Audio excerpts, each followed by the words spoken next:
Hello there, how are you all doing? Well, it seems there may have been a little bit of confusion with my last video. So I'm gonna go over this this Luigi Mangione situation just a little bit more, yeah. Because I mentioned this in that last video, I don't think some people aren't quite understanding what I mean.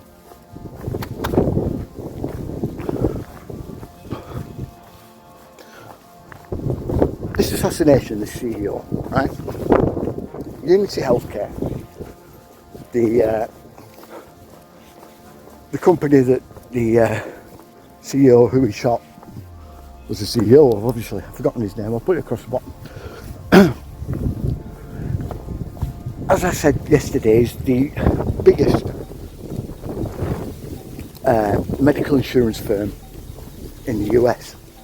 Now, if you're not from the US, this whole medical industry, this whole medical insurance malarkey is going to be a bit alien to you, especially here in the UK where you don't need medical insurance.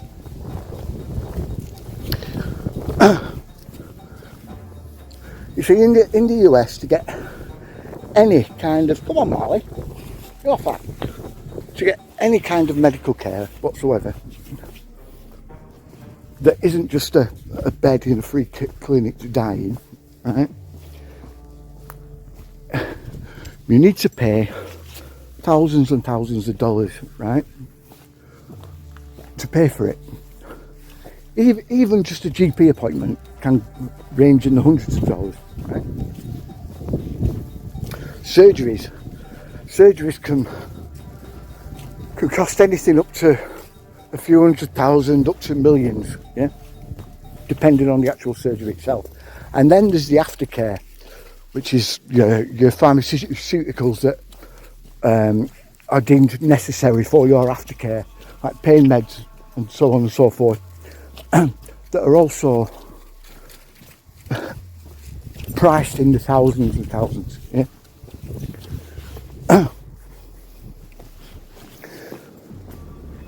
These prices, right, that they pay for the drugs, by the way, they're only priced that way in the US.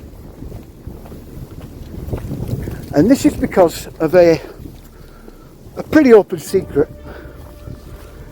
in the United States, but one that's very, very rarely talked about, and this is the actual connection between the doctors and hospitals, the pharmaceutical industry, and the medical insurance industry itself as well.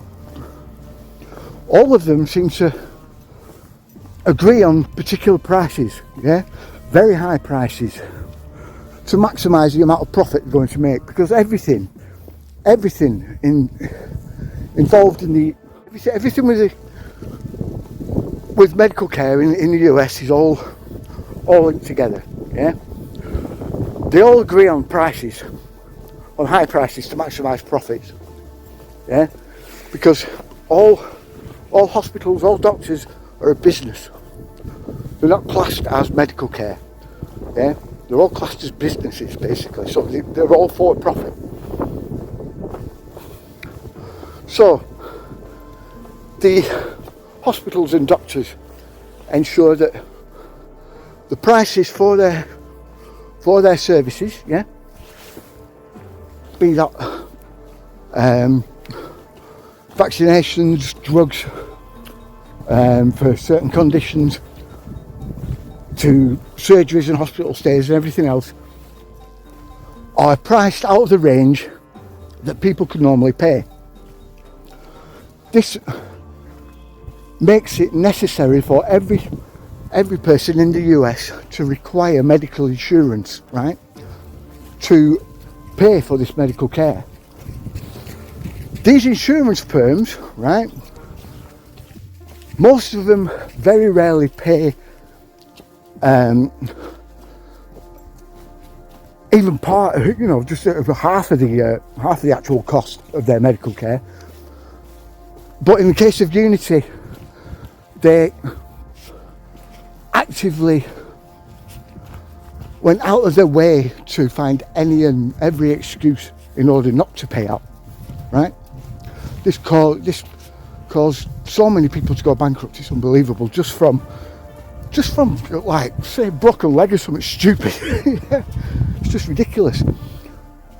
Anyway, on top of that, you have the pharmaceutical industry, right?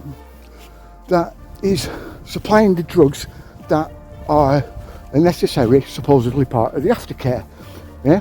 After you've had your surgeries, etc. These come with their own problems, their own side effects. Often side effects that over time it becomes necessary to have another hospital stay, yeah? And again another possible operation, and that operation comes with its own aftercare, its own series of drugs, which also require your own insurance. You see how this works? Now, if this just stopped at the medical industrial complex, that would be, you know, big enough, but it doesn't. You see, I've always said that things like the medical industry, agriculture, everything, right, is all part of this overall deception industrial complex, yeah? That basically has dominance over the world, it does, yeah? It's what we live under. This is the system that we live under. Now, agriculture is a part of this. The agricultural industry, because of the pesticides that they put on the foods, the genetically modified organisms that they use, you know, for like corn or wheat, stuff like that, genetically modified ones. Now it's cows, and the chemicals that they're introducing to cows to lower methane. This will have a degenerative effect on the human health later on down the line, which will require medical care, yeah, a medical stay. And in the US, they'll be charging for it through the nose, which will need insurance, which will need pharma drugs. You see how that works? The same with the food industry. The food industry, right, the processed food industry and stuff like that, everyone knows about how bad processed foods are for you. But what a lot of people don't know is that the old tobacco firms, yeah, they ended up having to shut down when cigarettes, when the whole thing about the tobacco industry came out, and how they were putting chemicals in to make them more addictive, get more people smoking, blah blah blah blah blah blah, which caused cancer, and they tried to disprove it by paying off scientists within the peer review system to basically say that cigarettes don't cause cancer, which they do. all that came out. Well, those tobacco firms moved into the food industry and began to make processed food. And in those processed foods, they began to add chemicals that are addictive and make people want to buy more of them, right? These chemicals, obviously, just like most drugs, yeah, are incredibly addictive and detrimental to the human condition, which causes hospital stays, medical insurance payments, yeah, you see? It doesn't stop there. The military industrial complex is also tied to it. When I said raw materials, I meant stuff like oil, yeah? How many wars have been supposedly over oil, yeah?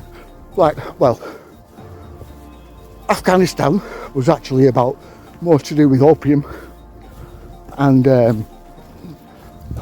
rare earth minerals.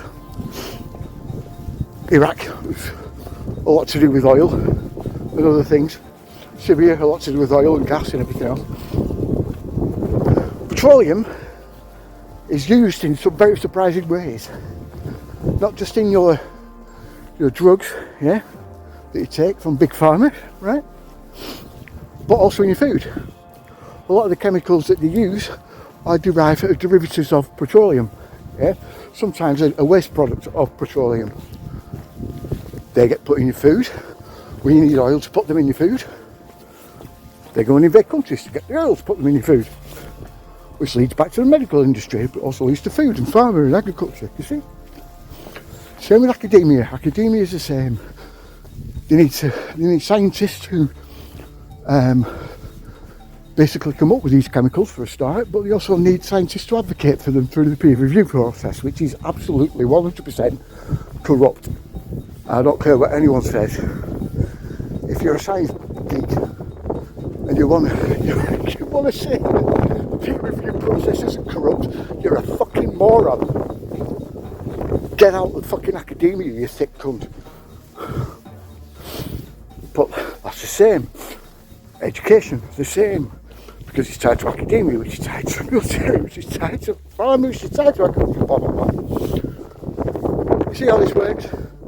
This all goes back to your government, to your banks, and to the wider system as a whole. This is why Luigi Mangione trial could blow everything wide open, because it will put all of these links and all of these ties of the entire system on trial and expose it for what it is. As soon as it's exposed, exposure is the one thing they do not want, because people won't have it, and that'll bring it down.